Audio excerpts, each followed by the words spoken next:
கொடுத்து எங்களை நீங்கள் காத்து கொண்டீங்க, உங்களை வழிநடத்தி வந்தீங்க. இந்த கிருபைக்காக நாங்கள் நன்றி செலுத்துகிறோம். இந்த வேலையிலும் உங்களை நோக்கி துதித்து உங்களுடைய வார்த்தைகளை கேட்க எங்களை நீங்கள் கூட்டி சேர்த்த இந்த கிருபைக்காக நாங்கள் நன்றி செலுத்துகிறோம். இதோ இன்னும் பிரேயரில் ஜாயின் பண்ணாமல் இருக்கிற தடைபடுற ஒவ்வொருவரும் விரைவில் ஜாயின் பண்ண வழிவகைகளை உண்டு பண்ணுங்க. இந்த வேலைக்காக நன்றி. இந்த எங்களுடைய தேவைகளை சந்தித்து இவ்வளவு தூரம் நடத்தி வந்த இந்த இறக்கத்திற்காக கிருபைக்காக நன்றி தகப்பனே. ஆவிக்குரிய வாழ்க்கையில வளர எங்களுக்கு தேவையான ஆவிக்குரிய பலத்தை நாங்கள் பெற்றுக்கொள்ள எங்களுக்கு தகுதி கொடுத்துங்க. உங்களுடைய விருப்பக்காக நன்றி செலுத்தும். இந்த வேலைக்காக நன்றி. எல்லாத்தையும் பேசி நாமத்தில் ஜெபிக்கிறேன். கர்த்தருடைய நாமம் மகிமைப்படுவதாக ஒரு பாடல் பாடித்து நம்ம கர்த்தருடைய வார்த்தைக்குள்ளாக போக போகிறோம். ஸ்தோத்திரம் ஸ்தோத்திரம் ஸ்தோத்திரம். சந்தோஷம் பொங்குதே, சந்தோஷம் பொங்குதே, சந்தோஷம் என்னில் பொங்குதே. அல்லேலூயா, இயேசு என்னை ரட்சித்தார், முற்றும் என்னை மாற்றினார், சந்தோஷம் என்னில் பொங்குதே. வழி தப்பி நான் திரிந்தேன், பாவ பலி அதை சுமந்தழைந்தேன். வழி தப்பி நான் திரிந்தேன், பாவ பலி அதை சுமந்தழைந்தேன். அவர் அன்பு குரலில் அழைத்தது என்னையே, அவர் அன்பு குரலில் அழைத்தது என்னையே. அந்த இன்ப நாளில் எந்தன் பாவம் நீங்கிற்றே, அந்த இன்ப நாளில் எந்தன் பாவம் நீங்கிற்றே. சந்தோஷம் பொங்குதே, சந்தோஷம் பொங்குதே, சந்தோஷம் என்னில் பொங்குதே. அல்லேலூயா, இயேசு என்னை ரட்சித்தார், முற்றும் என்னை மாற்றினார், சந்தோஷம் என்னில் பொங்குதே. சத்துரு சோதித்திட தேவ உத்தரவுடன் வருவான், சத்துரு சோதித்திட தேவ உத்தரவுடன் வருவான். ஆனால் இயேசு கைவிடார், தானாய் வந்து ரட்சிப்பார். ஆனால் இயேசு கைவிடார், தானாய் வந்து ரட்சிப்பார். அந்த நல்ல இயேசு எந்தன் சொந்தமானாரே, அந்த நல்ல இயேசு எந்தன் சொந்தமானாரே. சந்தோஷம் பொங்குதே, சந்தோஷம் பொங்குதே, சந்தோஷம் என்னில் பொங்குதே. அல்லேலூயா, இயேசு என்னை ரட்சித்தார், முற்றும் என்னை மாற்றினார், சந்தோஷம் என்னில் பொங்குதே. பாவத்தில் ஜீவிப்பவர் பாதாளத்தில் அழிந்திடுவார், பாவத்தில் ஜீவிப்பவர் பாதாளத்தில் அழிந்திடுவார். நானும் பரலோகத்தில் நாளும் பாடல் பாடிடுவேன், நானும் பரலோகத்தில் நாளும் பாடல் பாடிடுவேன். என்னில் வாழும் இயேசுவோடு என்றும் வாழுவேன், என்னில் வாழும் இயேசுவோடு என்றும் வாழுவேன். சந்தோஷம் பொங்குதே, சந்தோஷம் பொங்குதே, சந்தோஷம் என்னில் பொங்குதே. அல்லேலூயா, இயேசு என்னை ரட்சித்தார், முற்றும் என்னை மாற்றினார், சந்தோஷம் என்னில் பொங்குதே. ஸ்தோத்திரம்.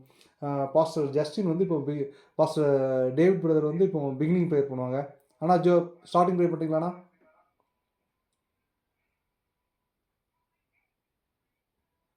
பேசுகிறாண்ணா?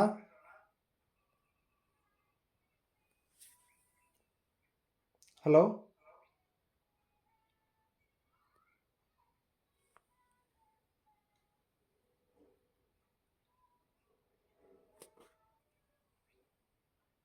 அண்ணா, மியூட்டில் இருக்கீங்கண்ணா.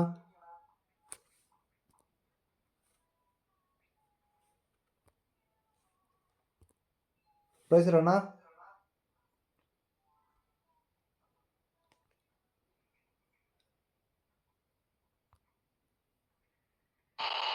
பண்ணுங்கண்ணா. காலில் கட் ஆகிட்டு.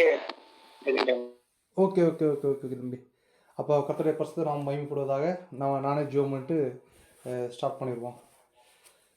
ஸ்தோத்திரம். சொர்க்கீக பிதாவே, இந்த நல்ல ஒரு இரவு வேளைக்காக நமக்கு நன்றி செலுத்தி துதிக்கிறோம் தகப்பனே.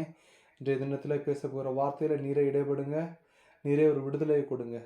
மாம்சிக கண்களுக்கும் சரீர சோர்வுகளுக்கும் எங்களை விலக்கி காத்துக்கொள்ளுங்க.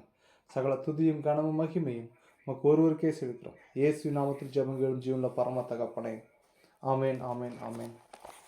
கர்த்தருடைய பரிசுத்த நாமம் மகிமைப்படுவதாக. இந்த மீட்டிங் லிங்கை அனுப்பும்போது நம்ம ஒரு வசனத்தை அதில் மென்ஷன் பண்ணியிருந்தோம்.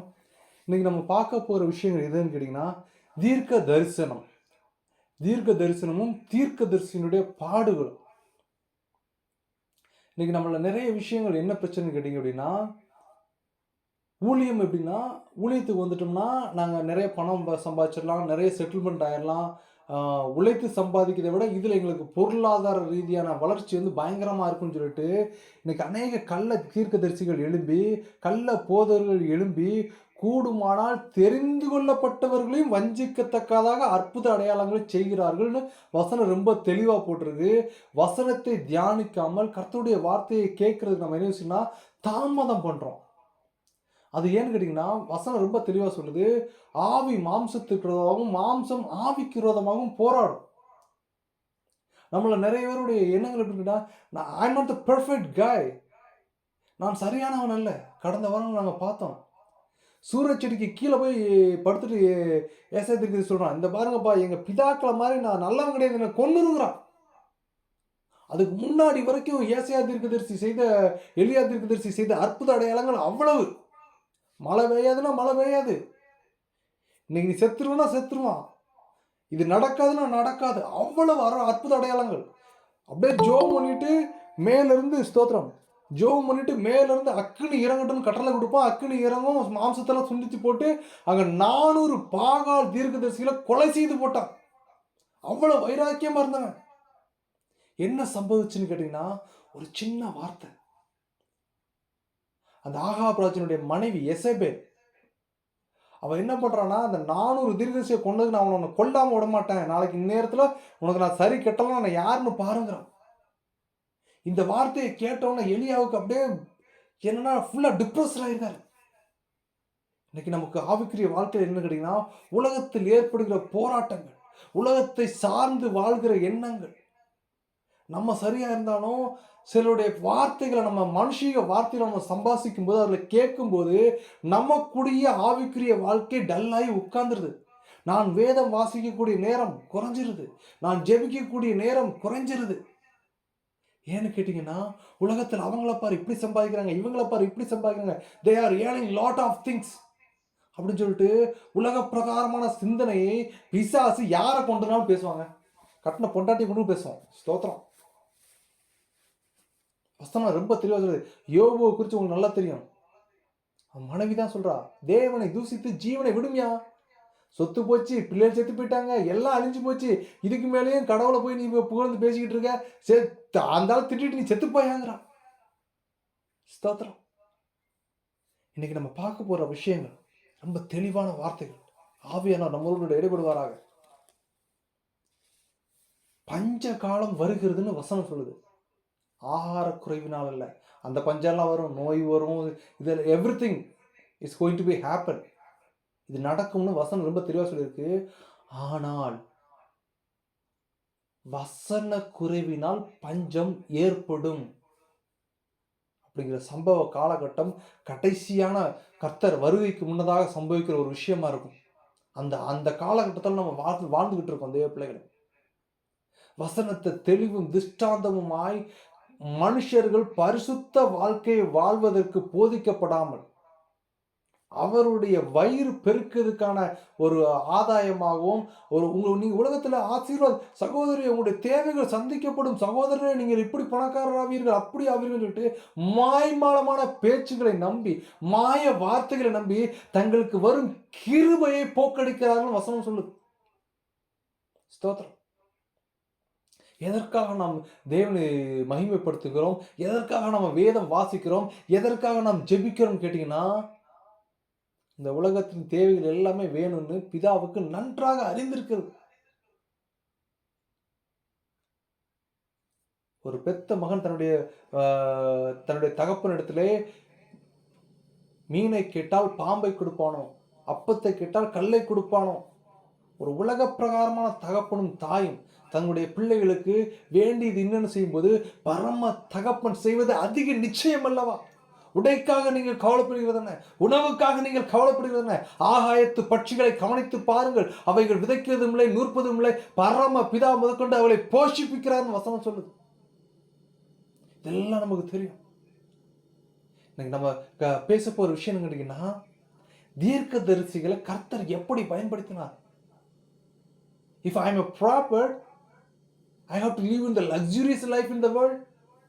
நான் ஒரு ப்ராப்பர் ஒரு தீர்க்கதரிசியாக கர்த்தர் என்னை பயன்படுத்துகிறார் என்றால், நான் வந்துட்டு என்னன்னு கேட்டிங்க அப்படின்னா, நான் பணம் சம்பாதிச்சு லக்ஸூரியஸா உலகத்தில் வாழ்கிறோம்னா என்னை போல் கேவலமானவன் இல்லை. வேதம் அந்த மாதிரி காரியத்தை எங்கேயுமே எழுதல. அதற்காகத்தான் தெளிவாக நம்ம வேதத்தை படிக்கணும்னு கர்த்தர் சொல்றார். இன்னைக்கு வசனத்தை முதல்ல நம்ம மெசேஜில் இந்த லிங்க்ல எழுதின வசனத்தை வாசிக்கிற பாருங்க. ஏசாயா தீர்க்கதரிசியின் புஸ்தகம் 30ஆம் அதிகாரம் 9, 10, 8, 9, 10. இந்த சம்பவம் எங்க நடக்குதுன்னு கேட்டீங்கன்னா, ஒரு இஸ்ரவேல் மக்கள் என்ன பண்றாங்கன்னா, கர்த்தரை விட்டுட்டு உலக பிரகாரமான காரியங்கள், சொத்துக்கள் சேர்க்கிறது, ஐஸ்வர்யமான வாழ்வது, நாங்கள் எப்படி மற்றவங்க என்னை பற்றி பெருமையாக பேசணுங்கிற விஷயத்துலையும், அது மாத்திரம் கிடையாது, சில மனுஷர்களையும் சில நாடுகளையும் சார்ந்து இவங்களை சார்ந்து இருந்தால் நாங்கள் நல்லா இருப்போங்கிற காலகட்டத்தில் எங்களுக்கு வந்து எகிப்தியர் போதும், இந்த ராஜா போதும், இவங்களை நம்பி இருந்தால் நாங்கள் செழிப்பாக இருப்போங்கிற விஷயத்தில் அந்த மாதிரி காலகட்டத்தில் கர்த்தருடைய தீர்க்கதரிசியை கொண்டு கர்த்தர் பேசின ஏசாயா தீர்க்கதரிசியில புஸ்தகத்தில் கர்த்தர் பேசுகிற விஷயம் என்னன்னு கேட்டிங்கன்னா, அப்போஸ்தலர் 30ஆம் அதிகாரம் 8, 9, 10. இப்பொழுது நீ போய் இது பிற்காலத்துக்கு என்றென்றைக்கும் இருக்கும்படி இதை அவர்களுக்கு முன்பாக ஒரு பலகையில் எழுதி ஒரு புஸ்தகத்தில் வரை. கர்த்தர் கொடுக்குற விஷயம்னா, கற்பலகைகளை நீ செதுக்கி வை. எத்தனை ஆண்டுகள் போனாலும் அவங்களுக்கு நினைவா இருக்கணும். இதை புஸ்தகத்துல எழுதி வைன்னு சொல்லிட்டு கர்த்தர் சொல்ற வார்த்தையை நல்லா கவனித்து கேட்கணும். இவர்கள் கலகமுள்ள ஜனங்களும் பொய் பேசுகிற பிள்ளைகளும் கர்த்தருடைய வேதத்தை கேட்க மனதில்லாத புத்திரருமாய் இருக்கிறார்கள். முதல் விஷயம், கலகமுள்ள ஜனங்கள். இது எப்படி கலகமுள்ள ஜனங்கள் கேட்டீங்க அப்படின்னா, இவர்கள் வந்து கர்த்தருக்கு பிரியமான வார்த்தை, பரிசுத்தமா வாழுங்க, கர்த்தருக்கு பயந்து வாழுங்க, ஏழைகளுக்கு உதவுவதிலே கர்த்தர் பிரியப்படுகிறாருங்கிற ஒரு உபதேசத்தை தெளிவும் திஷ்டாந்தமுமாய் சொல்வது கிடையாது. ஸ்தோத்திரம். காணிக்கையை குறித்து பேசுறது, தசமபாகத்தை கொடுத்து பேசுறது, இதை கொடு அதை கொடு அதை கொடு இதை கொடு, இதெல்லாம் கொடுத்தா பரலோகம் போக முடியாது, அந்தால பார்த்து பாசல பார்த்து கேளுங்க, கொடுத்தா போக முடியாதுன்றார். ஏன்னா அவருக்கு நல்ல வசனம் தெரியும். அதை மீறி கொடுத்தாதான் போகணும்னு சொல்லனா அவன் கள்ள தீர்க்கதரிசி, அவன் கள்ள போதகர். வசனத்தை நல்லா யூஸ் பண்ணும். கலகமுள்ள ஜனங்களும், போதகர் மாத்திரம் கிடையாது, அந்த சபைக்கு போறவங்களும் எதற்காக போகிறார்கள் என்றா, இந்த உலகத்தின் காரியம். வசனத்தை நம்ம எதற்காக கர்த்தரை பின்பற்றுறோம், வேதத்தை தியானிக்கிறோம், வசிக்கிறோம்னு கேட்டீங்கன்னா, நானும் என் உற்றார்களும் என் உறவினர்களும் என் நண்பர்களும் என் குழந்தைகளும் என்னுடைய பெற்றோர்களும் பரிசுத்தத்திலே வளர்ந்து தேவனுக்கு பிரியமான காரியங்கள் எல்லாத்தையும் கீழ்ப்படிந்து செய்து அவருக்கு என்ன பிடிக்குமோ அந்த காரியத்தை செய்தல முழுவதுமா இடைப்பட்டு ஷார்ட் டைம் இந்த வாழ்க்கையில நான் நியாயம் நீள மனுஷனா இருந்து பரலோக ராஜ்யத்துக்குள்ள பிரவேசிக்கணும். அதுதான் தேவ பிள்ளைகளுக்கான முதலாவது ஒரு குறிக்கோள். ஆனா இப்ப என்ன நடக்குது தெரியுமா? சர்ச்சுக்கு போறோம், ஒரு மீட்டிங் அட்டன் பண்றோம்னா அங்கிருந்து ஒரு வார்த்தை நான் செய்கிற தவறை குத்துகிறது என்றால் அந்த சபைக்கு போறது கிடையாது. இன்னைக்கு 195 சபைகள் அந்த வார்த்தைகளை பேசுறதே கிடையாது. ஸ்தோத்திரம். என்னால் ஆணித்தனமா சொல்ல முடியும். ஏன்னா அந்த வார்த்தையை பேசினா இவன் சபைக்கு வர மாட்டான், இவன் சபைக்கு வரலனா காணிக்க வராது, காணிக்க வரல தசமம் வரலாம், நான் கொழுத்து தின்னு என் பிள்ளைகளும் பின்னாட்டிக்கும் சொத்து சேர்க்க முடியாது, கோடிகளில் காசு கேட்க முடியாது. ஜாக்கிரதையா இருந்து கொள்ளும் தேவ பிள்ளைகளே.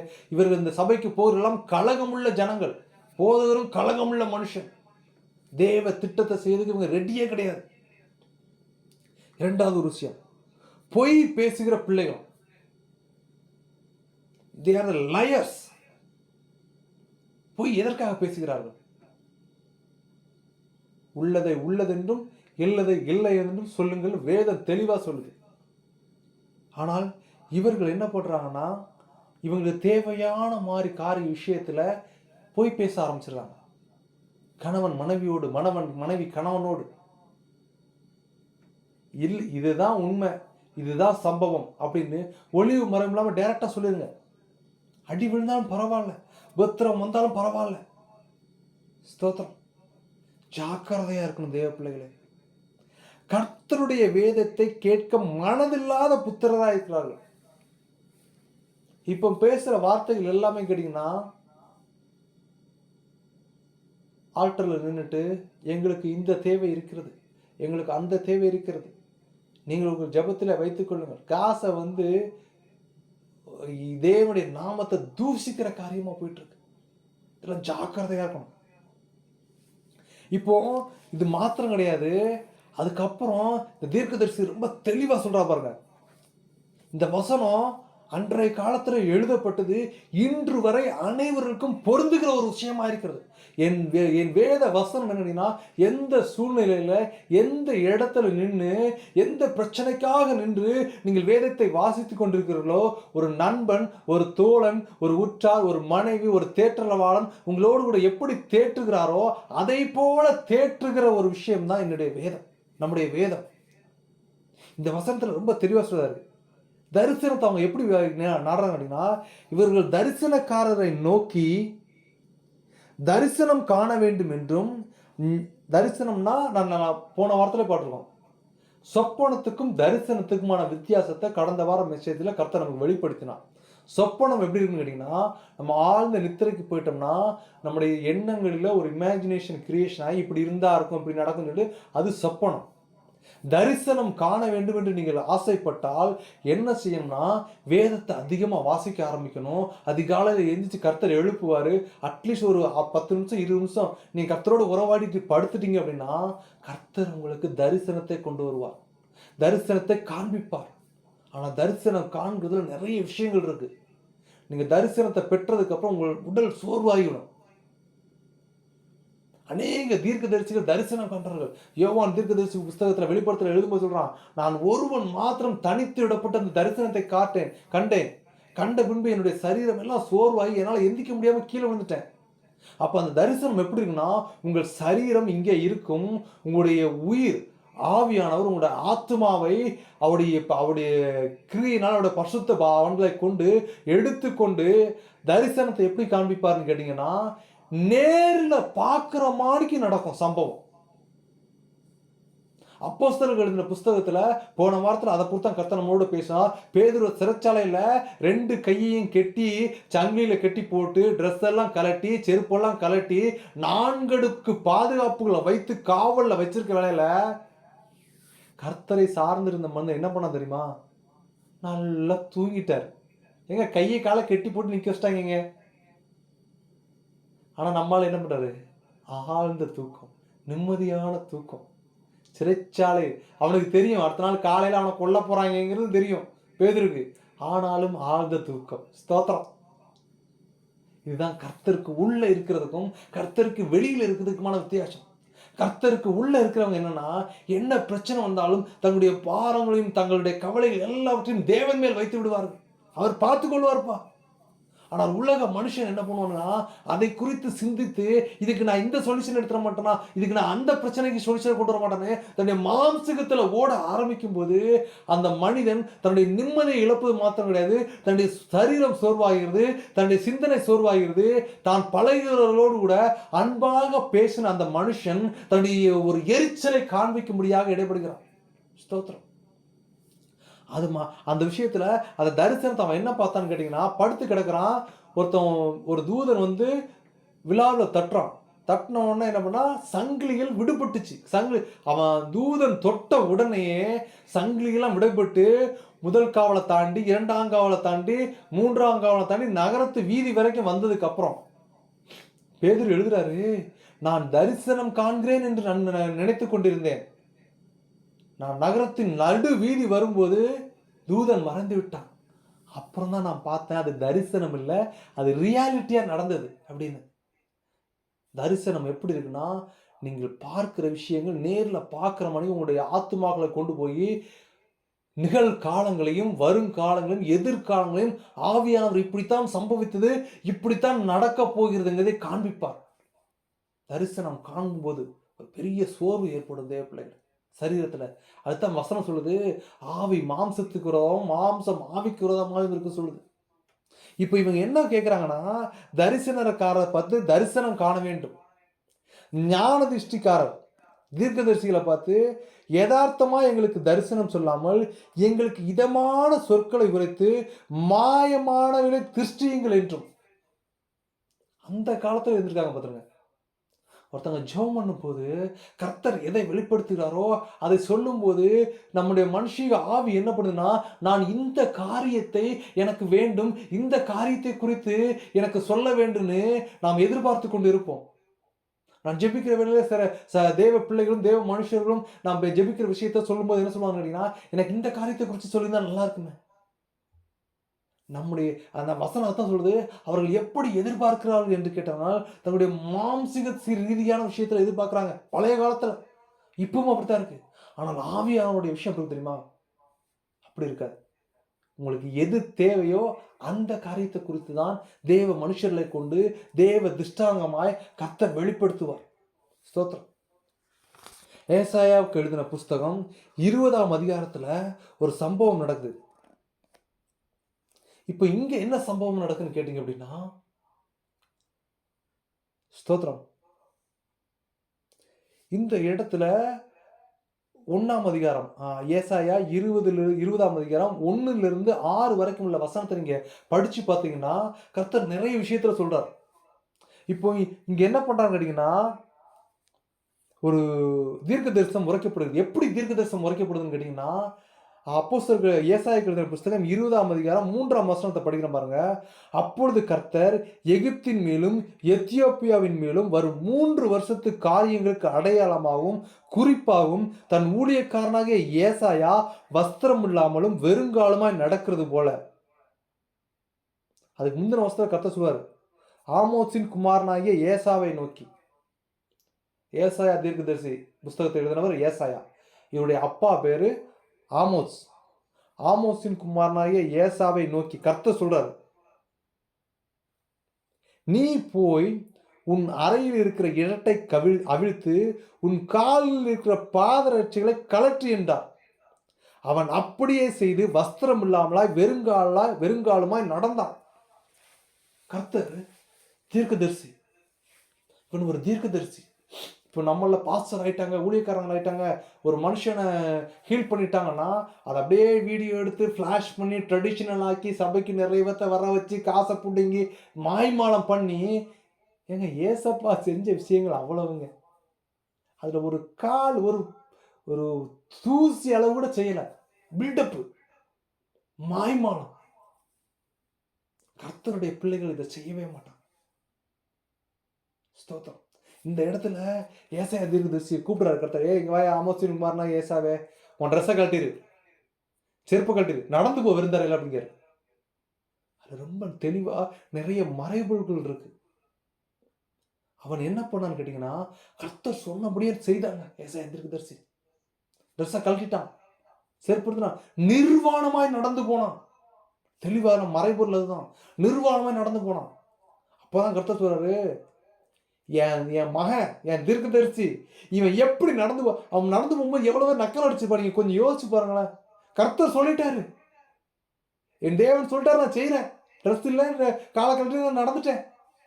ஆனா சுத்தி இருந்த மக்கள் அவனை எவ்வளவு எவ்வளவு கேவலமா பேசியிருப்பான், எவ்வளவு ஒரு அவதூறா பேசியிருப்பான், எவ்வளவு நக்கலா பேசியிருப்பான், முட்டாப்பைய பைத்தியப்பைய அப்படி என்னென்னமா பேசியிருக்கலாம்.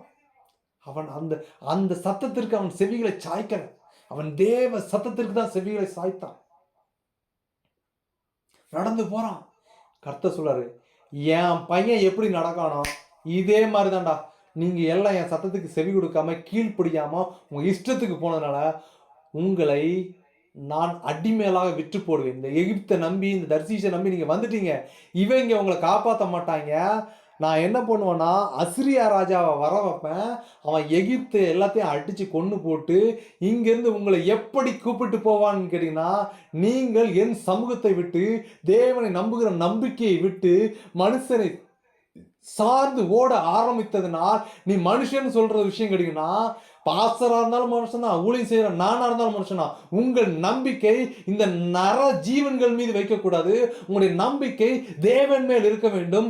தேவனை நோக்கி ஜெபிக்க வேண்டும். உங்கள் கண்களும் உங்கள் கண்ணீரும் கர்த்தரை நோக்கி அந்தரங்கத்திலே உங்கள் அறைகளை பூட்டி நீங்கள் ஜெபிக்கும் போது தேவன் வெளியரங்கமாய் பதில் தருவாரே அன்றி எந்தவித நர ஜீவன், அவன் மனுஷன் பாஸ்டரா இருந்தாலும் சரி, கம்பு முளைச்சாலும் சரி, என்ன நாயா இருந்தாலும் சரி, நானும் நாய் சுவாபம் உள்ள மனுஷர்களை நம்புவதை விட்டுவிடுங்கள் தேவ பிள்ளைகள்.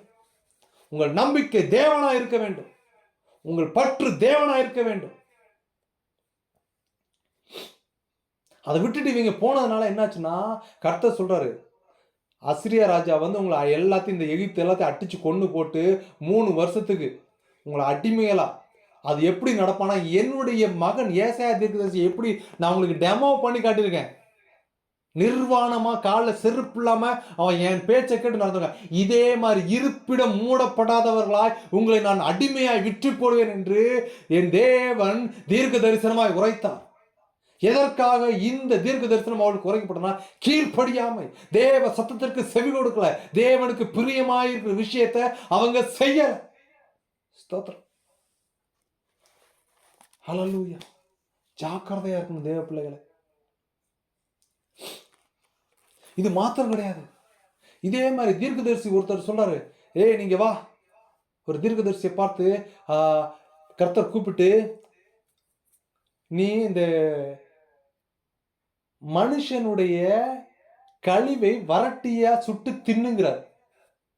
நீ லெட்டர்லாம் சொல்லணும்னா அந்த தீர்க்கதரிசியை பார்த்து கர்த்தர் சொல்றாரு, நீ என்ன பண்ணு, மனுஷன் போவோம் பார்த்தீங்கன்னா கழிவு, மனுஷ கழிவு, அதை நீ அந்த மனுஷ கழிவை அப்படியே வெயிலில் காய வச்சு வரட்டி செய்வாங்க, சாணி வரட்டி. அந்த மாதிரி சாணி வரட்டியா செஞ்சு அதை சுட்டு தின்னுன்னு தீர்க்கதரிசி கர்த்தர் சொல்றாரு. ஸ்தோத்திரம். ஆனால் அந்த தீர்க்கதரிசி என்ன சொன்னா தெரியுமா, கர்த்தர் வேற ஏதாவது ஒரு ஆல்டர்னேஷன் கொடுங்க, வேண்டாமே. ஸ்தோத்திரம். மிகவும் அருவருக்கத்தக்க அந்த அருவருப்பான அந்த விஷயத்தை நான் சாப்பிட முடியாதுப்பான்னு உன்னுடைய வேண்டுகோள் கேட்கப்பட்டது. நீ திங்க வேண்டாம், நீ என்ன பண்ணு, சாண வரட்டி எடுத்து சுட்டு அதை சாப்பிடுங்கிறார். அவன் சாப்பிட்டான். சாப்பிட்டு கர்த்தர் சொல்றாரு, இதே போல் ஆகாரம் இல்லாதவர்களாய் என் நாமத்தை துதியாமல் என்னை மட்டும் நம்பாமல் நீங்கள் உங்க சுகபோகமாய் வாழ்கிறதுனால் உங்களுக்கு இத்தகைய பாடுகள் கொடுக்கப்படும். அன்றைய காலத்தில் இஸ்ரவேல் மக்களை தேவன் அப்படி வாதித்தார். தீர்க்க தரிசிகளை கொண்டு தெளிவும் திஷ்டாந்தமாக உரைக்கப்பட்டது எதற்குன்னு கேட்டீங்கன்னா, உங்களுடைய பரிசுத்த ஜீவியம் ஒழுங்கா இருக்க வேண்டும்.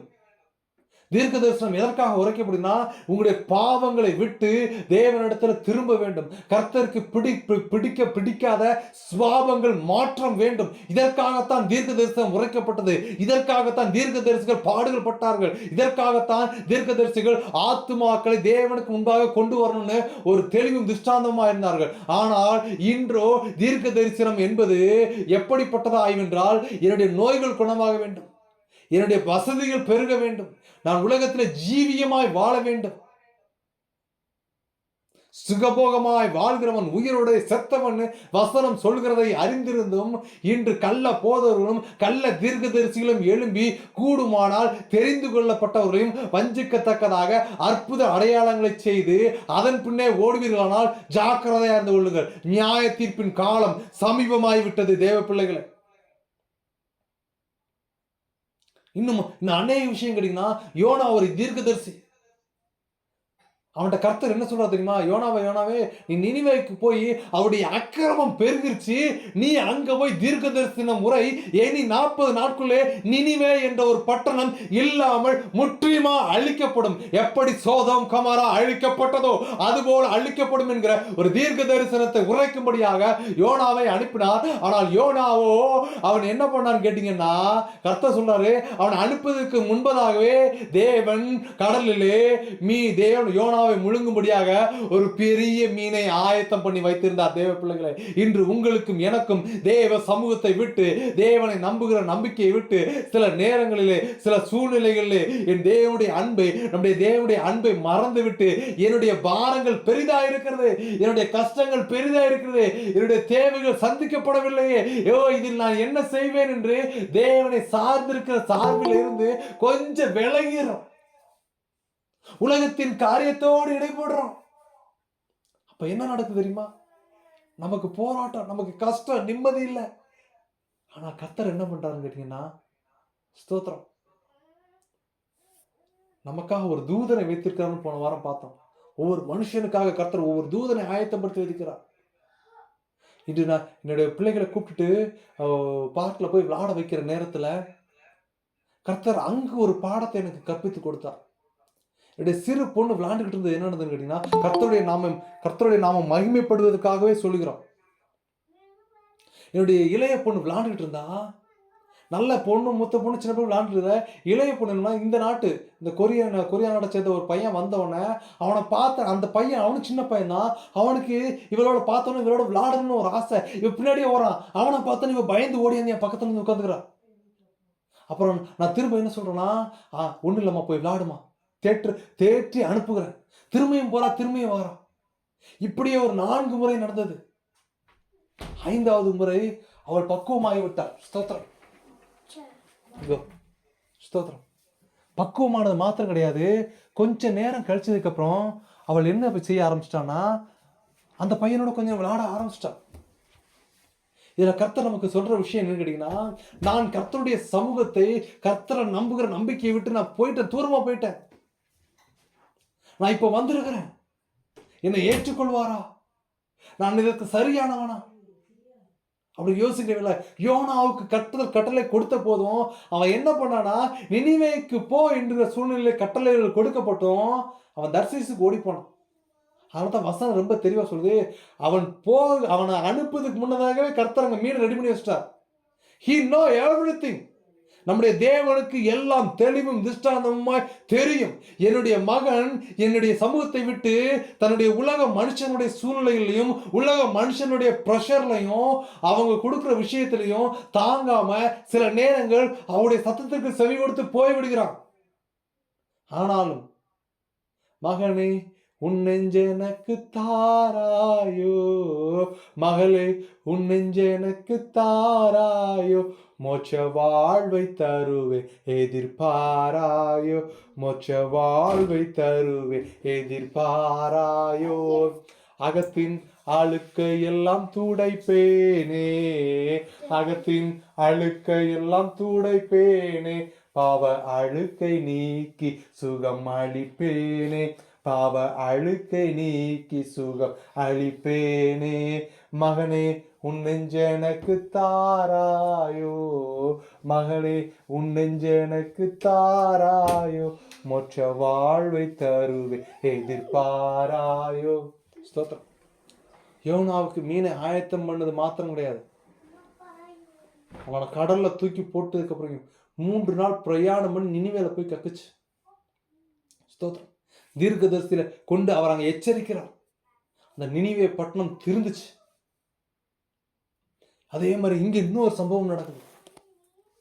நோவாவின் காலத்துல நோவா பெரிய பிழையை செய்யும் போது அங்க இருந்த மக்களுடைய பார்வைகள் எப்படி இருக்குன்னு கேட்டீங்கன்னா, முட்டா பயடாய்வன், பொழைக்க தெரியாத பயடாய்வன், somebody are speaking like that. அவர்கள் அப்படி பேசியிருக்கலாம். வேதம் அப்படி சொல்லல, நான் யூகமாய் சொல்லுகிறேன். தெரியும், நமக்கு நல்லா தெரியும், நம்ம வாழ்க்கையில அனுபவிச்சுட்டு இருக்கோம். ஒரு விஷயத்தை செய்ய போறோம்னா இது சரிப்பட்டு வராது, இவன் பொழைக்க மாட்டான். கர்த்தர் ஒருவருக்கு தெளிவும் திஷ்டாந்தமா சொல்கிறார். ஓ ஆவியானவர் ரீகானா சந்த ரீ பாபா பாபா ஒரு வல்லமை இறங்கி இந்த வார்த்தை அந்த மனுஷனுக்கு ஒரு வெளிப்பாடா இருந்து அவனுடைய தொழிலின் ரீதியில் தேவ ஆவியானவருடைய கரம் இறங்கி ஒரு வெளிப்பாடுகளை கொடுத்து இது தேவ திட்டம் என்பதை இன்று இரவில் அவனுக்கு ஒரு வெளிப்பாடாய் கொடுங்கள் தகப்பனே. உதாரத்துவமாய் ஒரு ஒத்தாசையும் இல்லாமல் இதை நான் செய்தால் என்னுடைய வாழ்க்கை சறுக்குமோ, என்னுடைய உயர்வு என்னுடைய காலங்கள் எல்லாம் இழந்தவனாய் ஒன்றும் இல்லாதவனாய் இருக்கிற சகோதரா, ஆவியானவர் சொல்லுகிறார், ரீகானா சந்த ரீபா பாபா, உனக்கு ஒரு பயம், அந்த காரியத்தை குறித்து ஒரு பயம். இதை நான் செய்தால் எப்படி என்னுடைய சகோதரர்கள் வஞ்சிக்கப்பட்டார்களோ, எப்படி என்னுடைய சகோதரர்கள் நம்ப வைத்து கழுத்து அறுக்கப்பட்டார்களோ, அதே போல என்னுடைய காரியமும் ஆய்விடுமோ என்று திக்கி விம்மி ஆவியானவர் உன்னை காண்பிக்கிறார். ஒரு ஓரத்தில் நின்று கொண்டிருக்கிற கர்த்தர் சொல்லுகிறார், நீ என்னை நம்பினாய், நான் உன்னை எப்படி கைவிடுவேன்? உன் சகோதரனுடைய காரியங்கள் வேறு. அவர்கள் உலக பிரகாரமாய் ஓடினார்கள், உலக மனுஷர்களை சார்ந்திருந்தார்கள். ஓ, அதனால் அவருடைய கழுத்தின் பாரம் இன்று வரையிலும் கழுத்திலே கட்டப்பட்டதா இருக்கிறதை ஆவியானவர் காண்பிக்கிறார். ஆனால் உன்னை குறித்து, ஓ மனுஷா, உன்னை குறித்து கர்த்தர் சொல்கிறார், ஓ உன்னை நான் உயர்த்துவேன், ஓ உன்னை ஒரு பெரிய கோபுரமாய், ஓ அந்த தொழிலில் மேன்மை அடைய செய்வேன் என்கிற ஒரு வாக்கு தத்தத்தை கொடுத்துக்கிறார். எழும்பி பிரகாசி, உன் காரியம் வந்தது, உன் காரியம் அனுகூலமாய் முடியும். சோர்வடையாதே, திகையாதே, கலங்காதே. இதோ பிதாவின் சித்தம் உன் வாழ்வில் முழுவதுமாய் இறங்குகிறது. இருதய கலக்கங்கள் மாறும்படியாக இயேசுவின் நாமத்தினாலே கட்டளை கொடுத்து ஜெபிக்கிறேன் தகப்பனே. காரியத்தை நடத்து, காரியம் வெற்றியாய் முடியும் என்கிற வாக்கு தத்தத்தை உனக்கு அளிக்கிறார். ஸ்தோத்திரம். பெயர் சொல்ல விரும்பல, இந்த சொன்ன அடையாளங்கள் எல்லாமே அவங்க குடும்பத்தில் சம்பவிச்சிருக்கு. அது மாத்திரம் கிடையாது, அந்த மனுஷனுடைய என்னுடைய நண்பர் தானவர். ஸ்தோத்திரம். ஹல்லேலூயா. சோர்ந்து போகாதே, கர்த்தர் உயர்த்துவார். யோனாவுக்கு அங்க போய் கக்குன உடனே அவன் சொன்னதை கேட்டு அந்த மக்கள் எல்லாம் மனம் திரும்பினாங்க. ஆனா அந்த நோவா கெட்ட பயலையை கட்ட ஆரம்பிக்கும் போதே, மழை வரப்போகுது, திருந்துங்க, இன்னும் 40 நாள் உலகம் அழிய போகுது, the whole world is going to be demolished, முற்றிலுமாக அழிக்கப்பட போகிறது, ஒருவனும் தப்ப போவதில்லை, திருந்துங்கயா திருந்தங்கயான்னு எச்சரிப்பை கொடுக்கும் போது, அந்த அவ்வளவு பெரிய பேலை கட்டும் போது மழை இல்லையா? வசனம் ரொம்ப தெளிவாக, மழை இல்லை, எல்லாம் வெறுமையா இருக்கு. அவனுடைய தீர்க்க தரிசனத்தை எல்லாம் ஒரு கேவலமா பார்க்க ஆரம்பிச்சாங்க, முட்டாள்தனமா செய்ய ஆரம்பிச்சாங்க. ஆனா சம்பவித்தது என்னது? இடைவிடாமல் மழை பெய்தது, உலகம் முழுவதும் மூழ்கிருச்சு. தண்ணி வற்றி வரும்போது அவனுடைய பேழை மட்டும் அரராத் என்னும் மலை மேல் தங்கினது என்று வசனம் சொல்லுகிறது.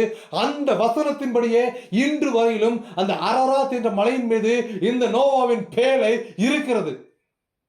புதைபெரிய ஆராய்ச்சியாளர்கள் இதற்கு சான்று அளிக்கிறார்கள். ஸ்தோத்திரம்.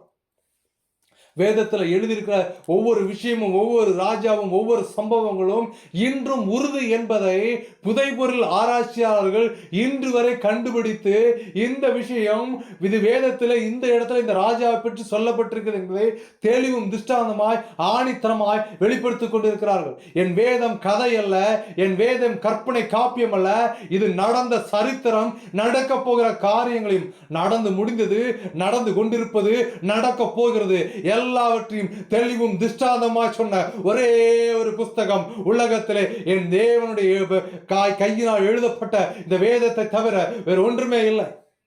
ஸ்தோத்திரம். தேவ மனுஷர்களை கொண்டு தேவன் இந்த விஷயத்தை எழுதினார். இன்னும் அநேக தீர்க்கதரிசிகளை குறித்து நான் சொல்ல முடியும். சவுல் என்கிறவன் ராஜா ஆன போது சாமுவேல் தீர்க்கதரிசி சொல்றான், அவனை ராஜா ஆக்குனதே ஒரு இன்சிடென்ட். அவன் கழுதையை தேடி போறான், கழுதையை காணன்னு. அப்பதான் சாமுவேல் தீர்க்கதரிசி கர்த்தர் சொன்னாரு, 2 மனுஷர்கள் வராங்கயா. He was sitting in the prayer hall or some other places. அவன் ஜெபித்துக் கொண்டிருக்கிற வேளையிலே கர்த்தர் சாமுவேல் சொல்றாரு, இந்த பார்ப்பா, இந்த மக்கள் ராஜா வேணுங்கிறாங்க, நீ என்ன பண்ணு, 2 பேர் தேடி வராங்க. அதுல சவுல்னு ஒருத்தர் வருவான். அவன் எதை குறித்து கவலைப்பட்டு தேடி வந்திருக்கான்? கழுதை காணும். அவன் அப்பா அவன் வளர்த்துக்கிட்டு இருந்த கழுதையை காணும், கழுதையை தேடி வாரான். கழுதையை குறித்து ஒரு பெரிய மெசேஜ் நீங்க கொடுக்கலாம். இயேசு கிறிஸ்துவாக கழுதையிலே பவனித்தார். இன்று நம்முடைய ஊர்களில், நான் சின்ன பிள்ளையா இருக்கும்போது நிறைய இந்து வீடுகளில் இந்த காரியத்தை எழுதி வச்சிருப்பாங்க. என்னை பார் யோகம் வரும்னு சொல்லிட்டு அதுக்கு கீழே கழுதை போட்டா வச்சிருப்பாங்க. ஸ்தோத்திரம். கழுதை ஒரு பரிசுத்த சின்னமாக அன்று அலங்கரிக்கப்பட்டது. ஏன்னா இயேசுவானவர் அதில் ஏறினார். ஒரு விலையேறப்பட்ட மதிப்பு பெற்றதாய் அது உயர்த்தப்பட்டதற்கு இயேசுவானவர் ஏறின அந்த கழுதையே ஒரு அடையாளமா இருந்தது. இப்ப இந்த கழுதையை வளர்த்துக்கிட்டு இருந்தது, அப்பா மேய்க்கிற கழுதையை காணும். சவுல் தேடி வாரான். தேடி வருகிற வேலையில தான் சாமுவேல் தீர்க்கதரிசியை கூப்பிட்டு கர்த்தர் சொல்றாரு, 2 பேர் கழுதையை தேடி வரான்.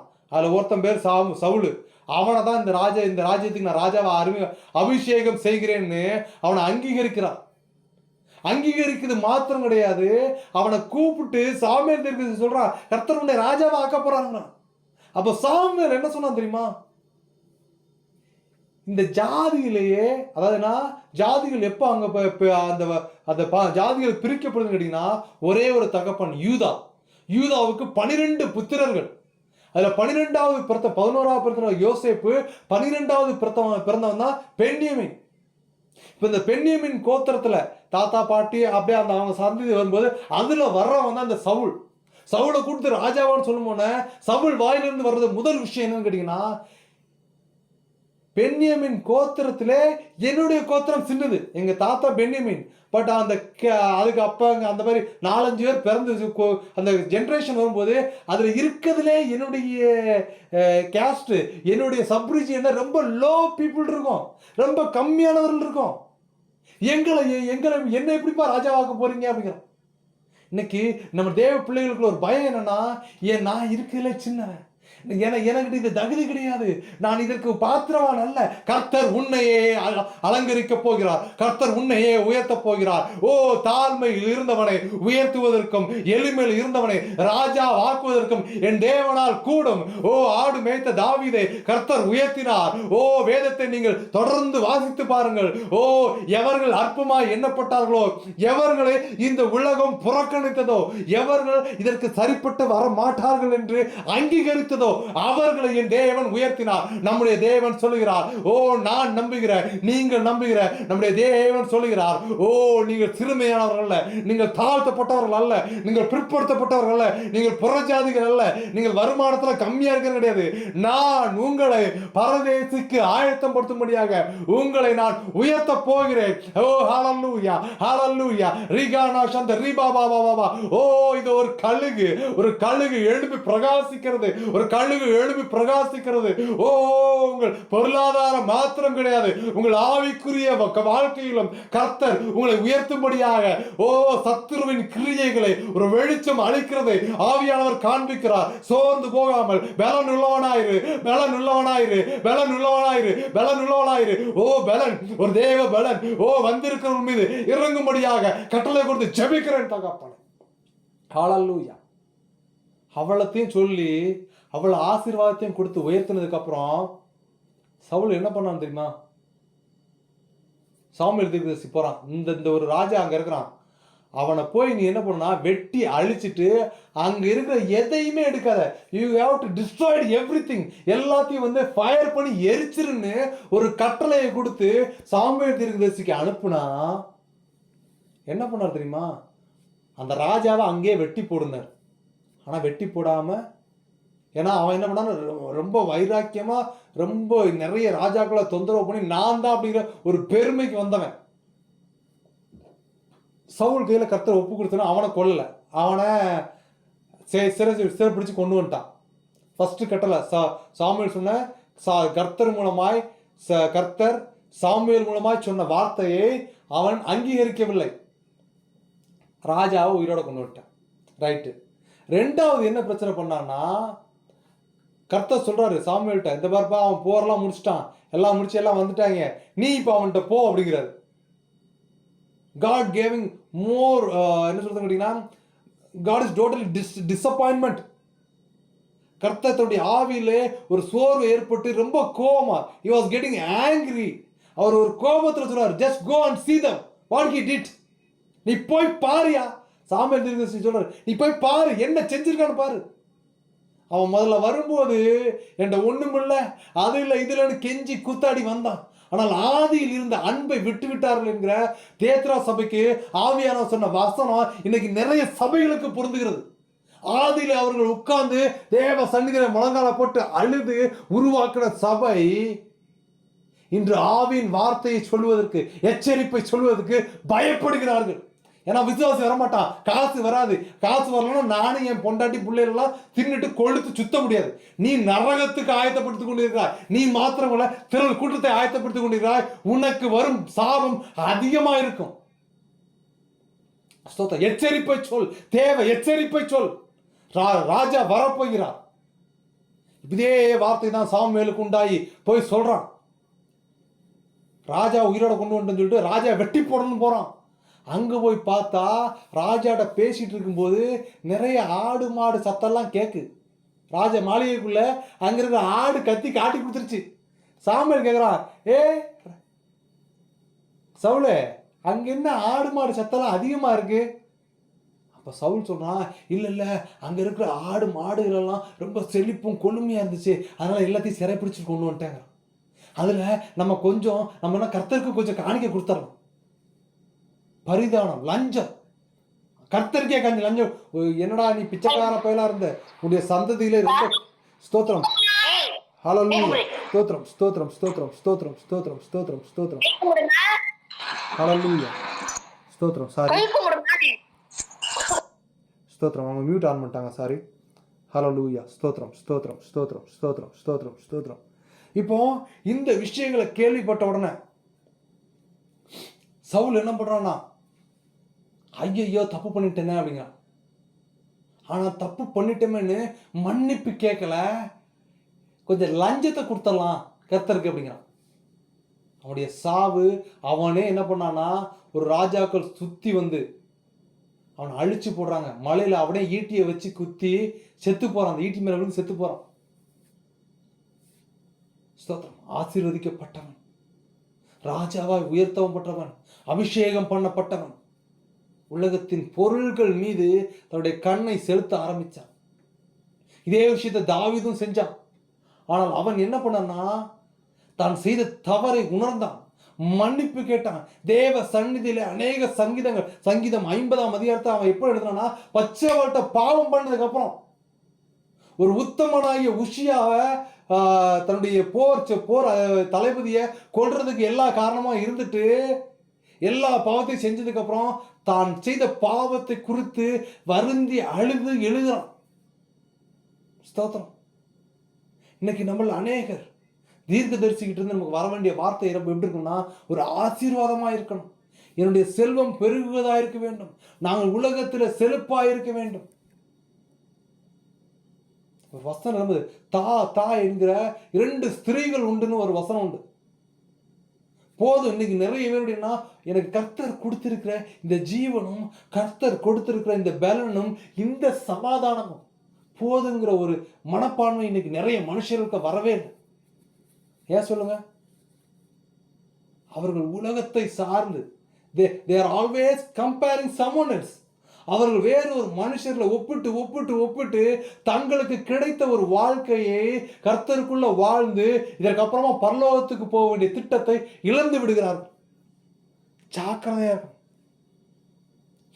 1 ராஜாக்கள் 13ஆம் அதிகாரத்துல ஒரு சம்பவம் நடக்குது. இந்த மனுஷனுடைய இதுல இன்னொன்று தேவ மனுஷன் தீர்க்கதரிசி கேட்டீங்க அப்படின்னா, இங்க ஒரு தீர்க்கதரிசி சொல்றான்,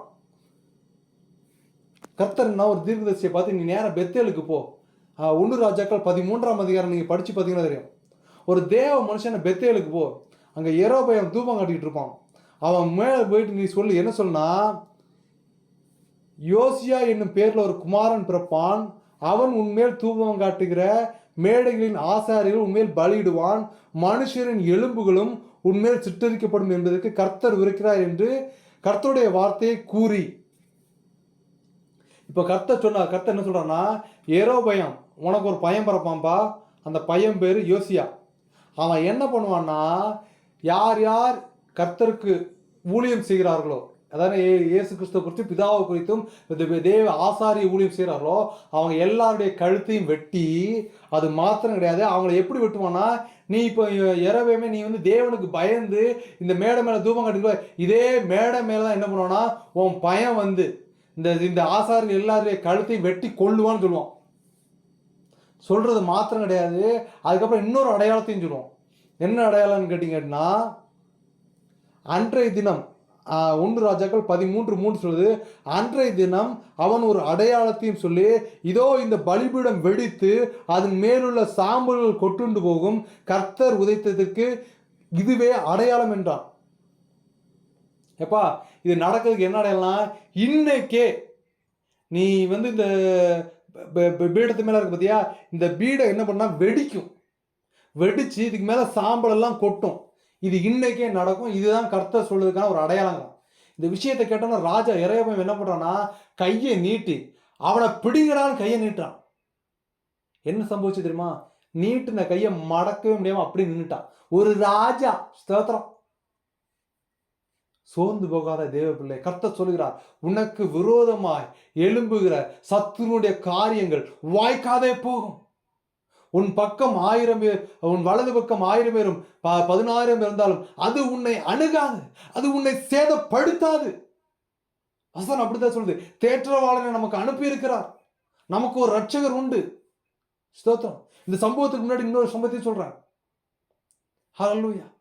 இந்த சோதோம் குமாரா அழிக்கப்படுகிற தேச காலகட்டத்தில் என்ன நடந்ததுன்னு கேட்டீங்க அப்படின்னா, தீர்க்கதரிசிகள் எல்லாமே அங்க 3 தீர்க்கதரிசிகள் போய் தேவனுக்கு உகந்த விஷயத்தை செய்யும் போது அந்த நாட்டு மக்கள் என்ன பண்ணா ஒரு ஓரின சேர்க்கை உள்ளவர்களா இருப்பாங்க.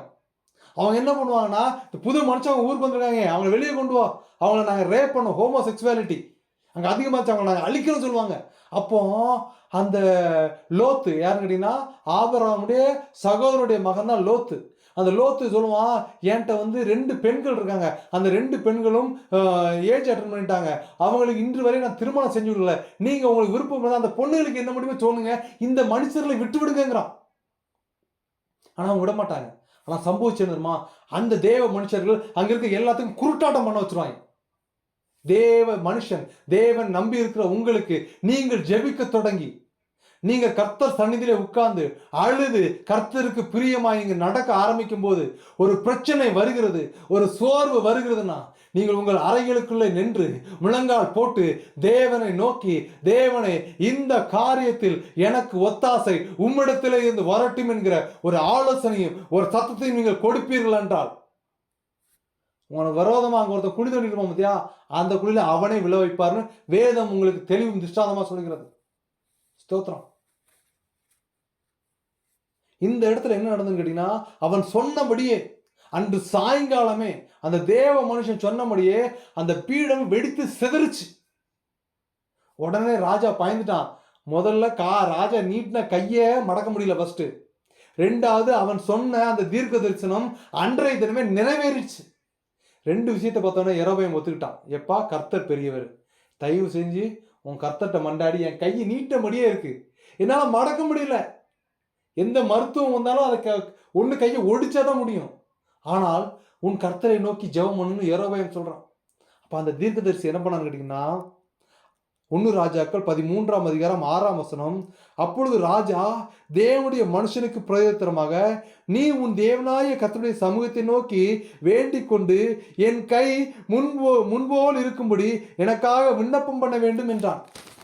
முதல்ல கட்டளை போடுறான், போய் பிடிங்கடான்னு. ஒரு தெனாவட்டு, ஒரு பெருமை, என்னை எதுக்க யாரால முடியும், இந்த நாட்டுக்கு ராஜா நான் தான். இன்னைக்கு நிறைய மனுஷர்கள் நம்முடைய இந்தியாக்களும் நாங்கள் இதெல்லாம் ஆயத்தம் பண்ணிட்டோம், எங்களை எதிர்த்து எவனாலும் எதையும் செய்ய முடியாது, நாங்கள் மிஷினே ரெடி பண்ணி வச்சுட்டோம், எங்க குத்துனாலும் எங்களுக்கு தான் வரும்னு என் தேவன் சொல்லுகிறார். உன் திட்டங்கள் அநியாயமா முடியும், நீ யூகிக்கிறது சம்பவிக்காது, நான் தேவன், நான் நினைத்ததே நடக்கும், நீ நினைத்தது நடக்காது, என்னுடைய காரியத்தை நான் செய்வேன் என்கிற ஒரு வாக்குத்தத்தம் உண்டு. நீட்டுல ராஜாவுடைய கையை வேண்டணும்னு சொல்லி முதல்ல ஆணவமும் வைராக்கியமா திட்டத்தை எழுதி டிக்ளரேஷன் போடுவோம். இங்க இந்துக்கள் தான் இருக்கணும், இங்க இதுதான் இருக்கணும், அதுதான் இருக்கணும். அதே பிள்ளைகள் நம்ம என்ன செய்ய தெரியுமா, இதுக்கு விதமா போய் நின்றுட்டு நான் 10-50 பேர்த்த கூப்பிட்டு போய் நின்று போராட்டம்லாம் பண்ணக்கூடாது.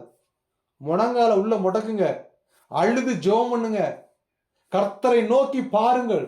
நாங்க இவ்வளவு கூட்டம் இருக்கோம், நாங்க இப்படி கிறிஸ்தவர்கள் இவ்வளவு பேர் இருக்கோம்னு சொல்லிட்டு அவனோட போய் போராடாது. அவன் மனுஷன், அவனை தள்ளுறதுக்கும் அழிக்கிறதுக்கும் உன்னால முடியாது, நம் தேவனால் முடியும்.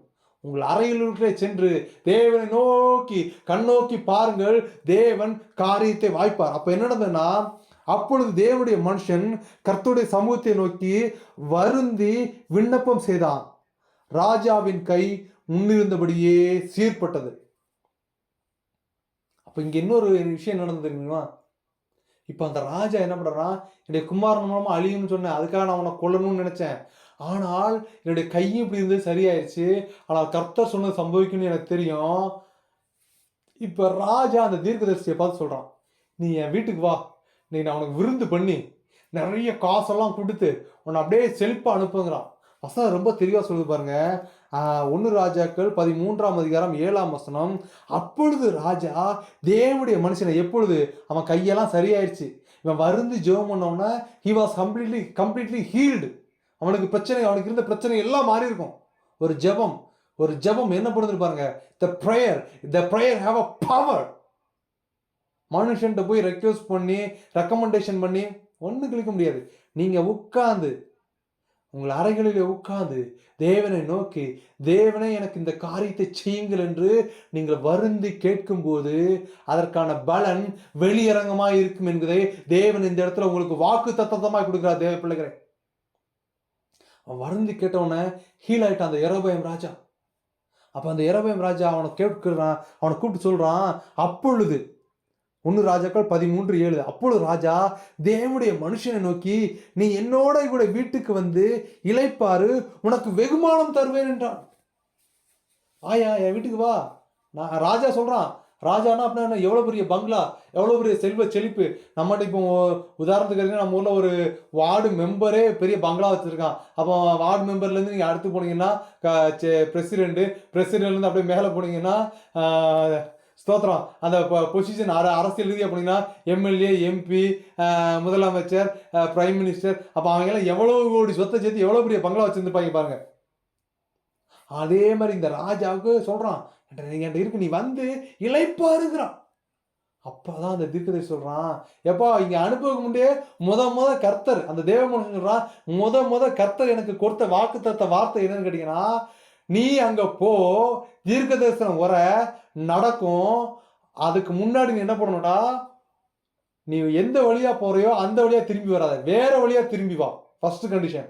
2வது கண்டிஷன், அந்த இடத்துல நீ சாப்பிடவும் கூடாது, தண்ணியும் குடிக்கக்கூடாது அப்படின்னு கர்த்தர் எடுத்து சொல்லியிருக்காரு. அதனால இந்த இடத்துல நான் சாப்பிடவும் மாட்டேன், தங்கவும் மாட்டேன், நீர் கொடுக்குற வெகுமானத்தை நான் வாங்கவும் மாட்டேன். That is the role of the prophet. ஒரு தீர்க்கதரிசி, ஒரு தேவ மனுஷனுக்கு இருக்க வேண்டிய ஒரு விஷயம் என்னன்னு கேட்டீங்கன்னா, கர்த்தருடைய சத்தத்துக்கு செவி கொடுத்து கர்த்தருடைய சித்தத்தை செய்வனா இருக்கணும். சத்தத்துக்கு செவி கொடுக்கணும், சித்தத்தை செய்யணும். இன்னைக்கு என்ன நடக்கு தெரியுமா? கர்த்தர் சத்தத்துக்கு செய்வது கிடையாது. இவனா ஒரு பிளான் பண்ணி, இவனா ஒரு ப்ரிடிக்ஷன் பண்ணி, நான் யாரை சொல்றேன்னா இவன் அவன் சொல்றது யாரு கேட்டீங்கன்னா, தேவனை வைத்துக்கொண்டு தேவன் பெயர்ல பொய்யாய் கள்ள தீர்க்க தரிசனம் உரைக்கிற நாய்களை குறித்து சொல்கிறேன். அவனை இவன் அவன் தான் நான் பேசுறேன். ஏன்னு கேட்டீங்கன்னா, I don't want to give the respect to the devil peoples. பிசாசின் பிள்ளைகளுக்கு அவர்கள் இவர்கள் மரியாதை எல்லாம் கொடுக்க வேண்டிய அவசியம் கிடையாது. அவன் தான், அவன் தான். ஸ்தோத்திரம். வன்மையும் தெளிவும் திஷ்டாந்தமா இருக்கணும். இப்போ இந்த தீர்க்கதரிசி என்ன பண்ணா தெரியுமா? சத்தம் வாங்கவே இல்லை. அந்த ராஜா கொடுத்த வெகுமானத்தை தள்ளி விட்டுட்டு அவன் வேற வழியா பிரயாணம் பண்ணி போறான். அவன் பிரயாணம் பண்ணி போயிட்டு இருக்க வேலையில ஒரு கர்வாலி மரத்தடையில போய் உட்கார்ந்துருக்கான். ரொம்ப தூரம் பிரயாணம் பண்ணி வந்துட்டான். அந்த பெத்தேல் தேசத்தை விட்டு கொஞ்சம் பிரயாணம் பண்ணி கொஞ்சம் தூரம் போயிட்டான்.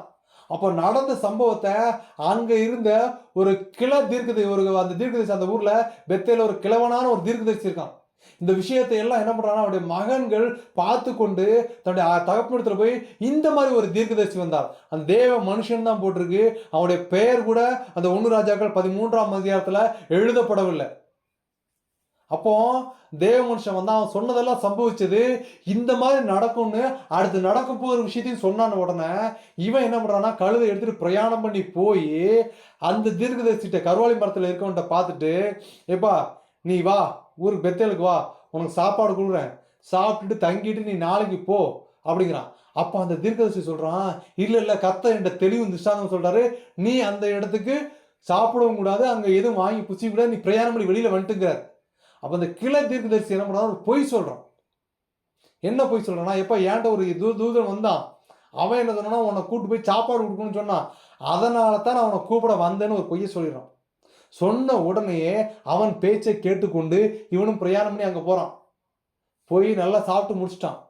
சாப்பிட்டு முடிச்ச கொஞ்ச நேரம் கழிச்சதுக்குள்ள தேவ ஆவியானவர் அந்த கிளை தீர்க்கதரிசி மேல இறங்கி அவனை பார்த்து சொல்றாரு, நீ எதுக்கு நீ இப்ப வந்த?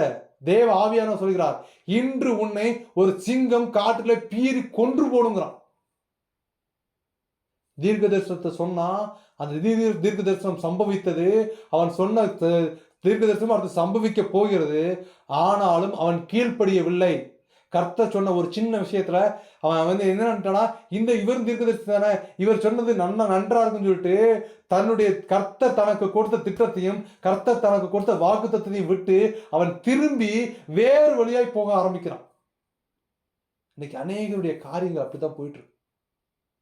கர்த்தர் கொடுத்த தீர்க்க தரிசனம், கர்த்தர் கொடுத்த வாக்கு தத்தம் செய்வேன் என்கிற விஷயம் எல்லாத்திலையும் சோர்ந்து போயிடுறாங்க. ஆபிரகாமும் சோர்ந்து போயிட்டான். 90 வயசாயிடுச்சு. கர்த்தர் உன்னை நான் பெருகிய ஜாதியை பெருக பண்ணுவேங்கிறாரு. அப்போ அவனுடைய மனைவி சொல்றா, எனக்கு பீரியட்ஸ் நின்று போயிடுச்சியா, I didn't get any child, என்னால் குழந்தை பெற்றுக்க முடியாது, என்னால் அடிச்சு சொல்ல முடியும், ஆனால் நீ என்ன பண்ணா என் வேலைக்காரிட்ட போங்கிறான். அவன் போறான். அங்க ஆகார் மூலமா ஒரு குழந்தை பிறகுது. அதுதான் இன்று வரை இஸ்லாமியர்களா இருக்கிறார்கள். அவனுக்கு ஒரு முரடனாய் இருப்பான். அவனுடைய செயல்கள்லாம் எல்லாருக்கும் விரோதமா தான் இருக்குன்னு வசனம் ரொம்ப தெளிவா சொல்லியிருக்கு. 13 ஒரு குறிப்பிட்ட ஆண்டுகள் தேவன் ஆபிரகாமோட பேசவே இல்லைன்னு வசனம் சொல்லுது. ஒரு டிஸ்டன்ஸ் ஏன் வச்சுன்னா அவன் தேவ சத்தத்துக்கு செவி கொடுக்கல. அதுக்கப்புறம் என்ன பண்றான்னு கேட்டீங்கன்னா, கொஞ்ச நாளுக்கு அப்புறம் கர்த்தர் நான் தேவன், நான் சொல்லுகிறதை நீ செய்யின்னு ஒரு எச்சரிக்கை உண்டானதுக்கு அப்புறம் தான் கர்த்தர் அவன்கிட்ட பேச ஆரம்பிக்கிறார். அதற்கப்புறமா தான் சாராள் மூலமா ஒரு குழந்தை பிறக்குது, ஈசாக்கு. தன்னுடைய 100 வயதில் அந்த குழந்தை பெற்றான். தேவன் தனது தீர்க்கதரிசனம் நிறைவேறிடுச்சு. நிறைவேறின காலகட்டங்கள் வந்த போதும் கர்த்தர் திரும்பியும் பார்க்குறாரு, இவன் சரியா தான் இருப்பானா, ஒரு டெஸ்ட் பண்ணிடலாமான்னு சொல்லிட்டு ஈசாக்கு போய் பலியிடுங்கிறார். மோரியா என்கிற நான் காண்பிக்கிற தேசத்துக்கு போய் பலியிடுகிறார். நீ அவன் இருக்கிற தேசத்துல அந்த இடத்துக்கு 3 நாள் பிரயாணம் பண்ணி போகணும். 100 வயசுல குழந்தை பிறந்திருக்கு, கொள்வானா மாட்டானான்னு கர்த்தர் டெஸ்ட் பண்ணும்போது இப்போ அவன் தெளிவாயிட்டான். ஆவியில முதிர்ச்சியை பெற்று விட்டான் ஆபிரகாம். அதனால தான் அன்று வரை அவருடைய விசுவாசிகளின் தகப்பன் என்கிறோம். நம்முடைய உலக வாழ்க்கையில சோர்வுகள் ஏற்படும், கஷ்டங்கள் ஏற்படும், எல்லாமே வரும். ஏங்க ஒரு சின்ன ஒரு போஸ்டிங், கவர்மெண்ட் போஸ்டிங் வாங்குறதுக்கோ, இல்லை ஒரு பதவி வாங்குறதுக்கோ, இல்லைன்னா ஒரு ஃபர்ஸ்ட் ஸ்டாண்டர்ட்லேருந்து செகண்ட் ஸ்டாண்டர்ட் போகிறதுக்கோ டெஸ்ட் வச்சு எடுக்கும்போது, if you are qualified or not, நீ தேர்ச்சி அடையவில்லை, பாஸ் ஆகனா நீ அந்த வயசுல போய் இன்னொரு தடவை படித்து நல்லா பாஸ் ஆகிட்டு வாங்குறான். அப்போ பரலோக ராஜ்யத்திற்கு போனா எவ்வளோ உண்மையும் உத்தமமாக இருக்கணும். அதை கர்த்தர் விரும்புகிறார் அல்லவா? அதை மாத்திரம் தானே விரும்புகிறார். வேற என்னத்தை கர்த்தர் நம்மிடத்துல கேட்கிறார்? நம்முடைய ஆத்மா, உங்கள் ஆத்மாவும் உங்கள் சரீரமும் பரிசுத்தமாய் இருக்க வேண்டும், தேவனை சார்ந்து ஜீவிக்க வேண்டும். கர்த்தர் காண்பிக்கிற ஒரு சொப்பனம் என்றா, கோடாரியானது மரங்களின் வேர்களே வைக்கப்பட்டிருக்கிறது. ஒரு வசனம் சொன்ன விஷயத்தை ஆவியானவர் தற்சொருவமாய் காண்பிக்கிறார். ஹல்லேலூயா. சில மரங்கள் வெட்டப்பட்டு விழுவது போல, கனி கொடாத மரங்கள் எல்லாம் வெட்டப்பட்டு விழும் வசனம் சொல்லுது. அதுபோல இந்த ஆண்டிலே கர்த்தருடைய சித்தத்தை செய்யாமல் மாம்சீக சித்தத்திலே ஓடிக்கொண்டிருக்கிற அநேகருடைய உயிர்கள் பறிக்கப்படும். தேவனை கொண்டு உலகத்திலே ஆதாயத்தை நாடிக்கொண்டிருக்கிறவர்களுடைய ஜீவியங்கள் அழிந்து போகும். ஹல்லேலூயா. இப்பொழுதே கேட்கிற சத்தம், நீங்கள் தேவ சத்தத்துக்கு செவி கொடுத்து ஒப்புரவாகி தேவ சித்தத்தை செய்வீர்களானா பரலோக ராஜ்யத்துக்குள்ளே பிரவேசிப்பீர்கள். இல்லை, உலகத்துல ஜெய கொடியை ஏத்திட்டேன், என் சபை பெருசு, நான் இவ்வளவு விசுவாசியை வச்சிருக்கேன்னு தாறு மாறா ஓடுகிற பெண் நொட்டகம், பெண் மானாய் இருப்பாயாண்டா. உன்னுடைய கொடிகள், நீங்கள் உயர்த்தப்பட்ட கொடிகள் எல்லாம் அருந்து விழுகிறது. கர்த்தர் காண்பிக்கிறார், உன் சபையை உடைத்து எறிவேன். நீ மாம்சீகத்துல ஓடுகிறதுனால உன் கொடிகள் அருந்து விழப்படும். உனக்கு அழிவு சமீபமாய் வருகிறது என்கிறதை ஆவியானவர் எச்சரிக்கிறார். சில சபைகளுடைய கட்டுகள் எல்லாம் உடைத்து நொறுக்கப்பட போகிறது. ஹல்லேலூயா. நான் என்கிற உன்னுடைய ஆணவத்தை கர்த்தர் முறிக்க போகிறார். தீர்க்கதரிசிகளுடைய வேலை என்ன? அதை நீ செய்யாமல் உன் தொந்தி பானைகளை நிரப்பிக் கொண்டிருப்பாயானால் உனக்கு ஐயோ. தேவனே, நீரே ஒரு விடுதலை கொடுப்பீராக தகப்பனே. வார்த்தைகள் மனுஷனை உயிர்ப்பிக்கட்டும். தேவ சித்தம், தேவ திட்டம் வந்திருக்கிறவருடைய வாழ்க்கையிலும் நிறைவேறட்டும் தகப்பனே. நீரே பலப்படுத்துவீராக தகப்பனே. தீர்க்க தரிசிகளை கொண்டு நீர் உரைத்த தீர்க்க தரிசனம் நிறைவேறியது போல, தானியேல் தீர்க்கதரிசியின் புஸ்தகத்துல ஆவியானவர் நிறைய காரியங்களை வைத்திருக்கிறார், நிறைய விஷயத்தை சொல்லியிருக்கிறார். எலியா தீர்க்கதரிசியை கொண்டு சொல்லியிருக்கிறார், எலிசா தீர்க்கதரிசியை கொண்டு சொல்லியிருக்கிறார். ஒவ்வொரு சம்பவங்களும் தெளிவும் திஷ்டாந்தமாய் காலங்களை சம்பவித்து விரைவாய் வந்து கொண்டிருக்கிறது. புதிய ஏற்பாட்டின் காலகட்டத்தில் வெளிப்படுத்தின விசேஷத்துல வரும் காரியங்கள் எப்படி இருக்கும் என்பதை முன்னதாக கர்த்தர் தெளிவும் திஷ்டாந்தமாய் யோவானை கொண்டு எழுதி வைத்திருக்கிறார். ஜாக்கிரதையா வாசித்து இருந்து கொள்ளுங்கள். மனுஷனை நம்புவதை விட்டுவிடுங்கள். எண்ணப்படுகிறதுக்கு அவன் எம்மாத்திரம். இன்று தூங்குகிறான் நான், நாளை காலை விழிப்போனோ என்பது நிச்சயமற்ற ஒரு வாழ்க்கை. தேவனே, இந்த நிச்சயமற்ற வாழ்க்கையில் உந்தன் சித்தத்தை நாங்கள் செய்யும்படியாக நீரே எங்களை பலப்படுத்துங்க தகப்பனே. ஹல்லேலூயா, ஹல்லேலூயா, ஓ ஹல்லேலூயா. நான் மரித்தால் நலமா இருக்கும். எனக்கு இது போதும், இதுக்கு மேல என்னால முடியாது. என் பாரங்கள் மிகவும் ரொம்ப கஷ்டமா இருக்குது. வாழ்க்கை நிர்ணயமற்று போயிருது. போதும் அப்படின்னு எண்ணம் கொண்டிருக்கிற சிலருடைய எண்ணங்களின் வாழ்க்கைகளை என் தேவன் தாமே உடைய கைகளை கொண்டு மாற்றி எடுத்து, ஓ இந்த உலக ஜீவியத்திலே உமக்கு உகந்த பிள்ளைகளாக உண்மையும் உத்தமமாக ஜீவிக்கும்படியாக ஒரு புதிய இருதயத்தை கொடுக்கும்படியாக கட்டளை கொடுத்து ஜெபிக்கிறேன் தகப்பனே. ஓ தீர்க்க தரிசனை கொண்டு தீர்க்க தரிசனம் உரைக்கிற தேவன் சொல்லுகிறார், இதோ உன்னுடைய கைகளிலே, ஓ கர்த்தர் காண்பிக்கிறார், ஓ உன்னுடைய கைகளிலே சில புஸ்தகங்கள் கொடுக்கப்பட்டு உலக பிரகாரமாய், ஓ உன்னை நான் உயர்த்த போகிறேன். ஓ உன்னுடைய புஸ்தகம், நீ எழுத போகிற அந்த புஸ்தகம் ஒரு வெளிச்சமாய் ஒரு மாற்றத்தையும், ஓ சயின்ஸ் ரீதியான வழிகளிலே ஒரு புதிய திட்டத்தையும் கர்த்தர் உனக்காக கொடுக்கிறார். சோர்ந்து போகாமல் சத்துவம் உள்ளவளாய் திடனற்றவளாய் இருப்பாயாக. கர்த்தர் அதை செய்வார். ஹல்லேலூயா, ஹல்லேலூயா. கர்த்தரே காரியத்தை செய்வீராக தகப்பனே. இருதய சோர்வுகள் மாறட்டும். நிம்மதி இல்லாத காரியங்கள் எல்லாவற்றிலும் இந்த இரவிலே ஒரு சமாதானத்தை கொடுப்பீராக தகப்பனே. சமாதானத்தின் காரணம் இவர்களோடு கூட இடைபடுவீராக தகப்பனே. ஹல்லேலூயா, ஹல்லேலூயா, ஹல்லேலூயா, ஹல்லேலூயா, ஹல்லேலூயா. சிலருடைய இருதயங்கள் ஒரு நிவிருத்தி அடைந்த ஒரு விஷயத்துல காணாதபடி, ஓ ஹல்லேலூயா, எதுவுமே ஒரு சாட்டிஸ்ஃபேக்ஷன் இல்லை, ஒரு திருப்தி இல்லை, ஒரு திருப்தி இல்லாத ஒரு வாழ்க்கை. ஏதோ போகிறது, ஏதோ வாழ்கிறது. சில நேரங்களிலே ஓ மனிதா சுவரிலே சாய்ந்து கொண்டு எப்படியோ இருக்கிறது, எப்படியோ போகிறது என்று நீ எண்ணுகிற வேளையிலே கர்த்தர் சொல்லுகிறார், உன் எண்ணங்கள் மாறும். உன் சுக வாழ்வு சீக்கிரத்தை துளிர்க்கும். உன் எலும்புகள் நேர்த்தியாய் போகிறது. உன் எலும்புகளின் பிரச்சனைகள், முதுகு தண்டுகளில் ஏற்படுகிற பிரச்சனைகளை நான் சரி செய்து உன்னை ஆவியின் ரீதியிலே பயன்படுத்தும்படியாக ஒப்புவித்து ஜெபித்துக்கொள். சில ஜாயிண்ட் பெயின்கள் ஓ சரியாக போகிறது. ஓ சில ஜாயிண்ட் பெயின்கள், ஓ இடுப்பு ரீதிகளில் இருக்கிற சில பெயின்கள், ஓ பெண்களுக்குரிய சில சரீர ரீதியான சில வயிற்று பைகளிலே ஏற்படுகிற சில காரியங்களிலே கர்த்தர் விடுதலையை கொடுக்க போகிறார். தேவ ஆவியானுடைய கரத்தை வைக்கிறேன் தகப்பனே. ஒரு விடுதலை உண்டாகட்டும், ஒரு விடுதலை உண்டாகட்டும்.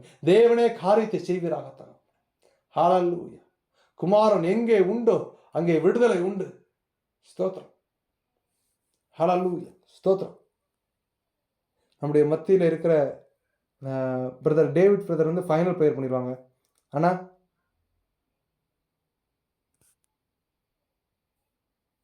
பேசுகிறேண்ணா, பண்ணுறீங்களாண்ணா? சவுண்டு கேட்கலண்ணா, உங்கள் சவுண்டு. ஓ கேட்காதா? சரி ஓகே பிரச்சனை இல்லை, நான் ப்ரே பண்ணிடுறேண்ணா. ஓகேண்ணா. சொர்க்கீக பிதாவே, இந்த நல்ல ஒரு இரவு வேளைக்காக உம்மை துதிக்கிறோம், மகிமைப்படுத்துகிறோம் தகப்பனே. நேற்றும் இன்றும் என்றும் மாறாதவராக இருக்கிறவரே, சகல துதிக்கும் சகல கணத்திற்கும் பாத்திரரே, ஓ ரட்சகரே, ஓ ஆவியானவரே, ஓ உம்முடைய சித்தம் வந்திருக்கிறவருடைய வாழ்க்கையில் இடைபெட்டு தேவ ஆவியானவர் ஒரு புதிய பலத்தை கொடுக்கும்படியாக ஜெபிக்கிறேன் தகப்பனே. ஓ உம்முடைய ரத்த கோட்டைகளை மறைத்துக் கொள்ளுங்க தகப்பனே.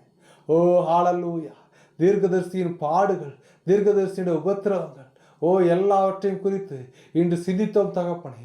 நீரே ஒரு புதிய பலனாயிருந்து வந்திருக்கிற மக்களுக்கு ஒரு பலத்தை கொடுக்கும்படியாக, ஓ வாழ்க்கையிலே கசப்புகள் கலந்திட்டாலும் பாசமுள்ள ஒரு மரம் கூட வருது. மாறாவின் நீரை தேனாக மாற்றும் என் தேவன் நமக்கு உண்டு. மாறாவின் நீரை தேனாக மாற்றும் நம் தேவன் நமக்கு உண்டு. தேவா, நான் எதினால் விசேஷித்தவன், ராஜா நான் அதை தினம் யோசிப்பவன். தேவா, நாங்கள் எதினால் விசேஷித்தவர்கள், ராஜா நாங்கள் அதை தினம் யோசிக்கின்றோம். ஆமென் தகப்பனே. நீர் எங்களை நேசிக்கிறதற்கும் நீர் எங்களை பார்ப்பதற்கும் நாங்கள் எதனால் விசேஷித்தவர்கள் தகப்பனே. ஆகாயத்து பறவைகள் கவனித்து பாருங்கள், அவைகள் விதைப்பதும் இல்லை, நூற்பதும் இல்லை, பரம பிதா முதற்கொண்டு அவளை போஷிக்கிறீர்கள் என்று வாக்கு தத்தம் உரைத்தவரே, வாக்கு தத்தத்தை நாங்கள் நம்புகிறோம் தகப்பனே. நீர் எங்களை நேசிக்கிறீர்கள் என்று நாங்கள் விசுவாசிக்கிறோம் தகப்பனே. உம்முடைய நேசம் பெரியது தகப்பனே. மனுஷனுடைய நேசம் சில நேரங்களிலே குறைந்து போகும். அவருடைய தேவைகள் நிவர்த்தி ஆகவில்லை என்றால் அவர்கள் தங்களுடைய சுய ரூபத்தை காண்பிப்பார்கள், எரிஞ்சு விழுவார்கள். ஆனால் நாங்கள் எதையுமே இல்லாமல் வெறுமையா இருக்கிற எங்களை நீர் நேசிக்கிறதுக்கு நாங்கள் எம்மாத்திரம் தகப்பனே. எங்களை நேசித்து இம்மட்டுமாய் நடத்தி வந்த என் தேவாதி தேவனே, இனியும் எங்களை காத்து நடத்துங்க தகப்பனே. இரத்த கோட்டைகளை மூழ்கி மறைத்துக் கொள்ளுங்க தகப்பனே. உந்தன் சித்தம் வந்திருக்கிற ஓடைய வாழ்க்கையை நிறைவேறட்டும். ரத்தத்தை தெளிக்கிறேன், ஆவிக்குள்ளே பலப்படுத்துங்க. சரீர சோர்வு நீங்கட்டும், சரீர பலவீனங்கள் நீங்கட்டும். தேவனே, நீரே பலப்படுத்துங்க தகப்பனே, நீரே பலப்படுத்துங்க தகப்பனே. இரட்சகரே, மரித்து உயிரோடு எழுந்தவரே, அதி சீக்கிரத்தில் வரப்போகிறேன் தேவாதி தேவனே. நாங்கள் ஆயத்தப்படுவோம், சிறல் கூட்டத்தை ஆயத்தப்படுத்துவோம். நீர் எங்களை பயன்படுத்துவீராக தகப்பனே. நீரே காரியத்தை நடத்துங்க. சகல துதியும் கனமும் மகிமையும் நமக்கு ஒருவருக்கே செலுத்துகிறோம். எங்கள் ஆண்டவரும் இரட்சகருமாய் இயேசு கிறிஸ்துவின் நாமத்தில் ஜெபங்களும் ஜீவனுள்ள பரம தகப்பனே. ஆமேன், ஆமேன், ஆமேன். கர்த்தருடைய நாமம் பரிசுத்தப்படுவதாக.